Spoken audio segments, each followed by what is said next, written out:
So we are going to create a landscape using the illusion of space. So the first thing I want you to do is draw a line across your paper. It can be straight, can be a little bumpy, it could be mountains, but this is your horizon line. This is where the ground stops and your sky begins. Now we're gonna also do a couple layers of depth. So the rest is going to be the ground, but a couple different layers. So I want you to draw another line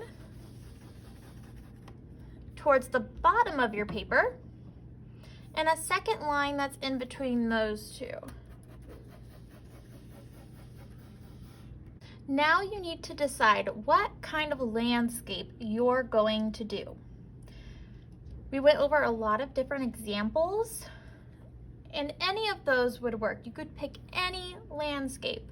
I'm going to create a desert landscape. The position of your object, so it's closer to the bottom, this bottom layer is going to be the things that are the biggest. And as you get back, they're smaller and they're less detailed. So I'm going to do a cactus here, and it's going to be the biggest at the front. And they're going to be the smallest way back here. Now, did you notice that there's a line going through my cactus because of this line here, but I went higher? I need to erase that line that's in between my cactus. That's called overlapping.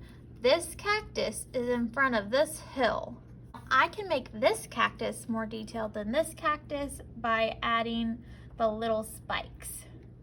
It's up to you what kind of things you add. I think I'm gonna add like a little oasis, which is like where the water is in the desert. Okay, I've got to think about that size. So maybe I do like a little discarded cowboy hat on the ground here, and because it's so far at the bottom, it's pretty close to me, and using this cactus as a gauge, I need to make this one fairly big.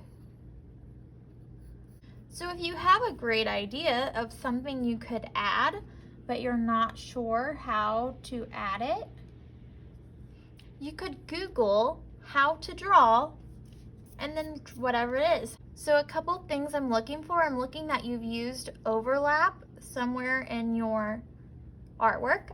I'm looking that you have something that's bigger, closer to the bottom, and smaller, farther back. And I'm looking that you have something that's more detailed in the front and less detailed in the back.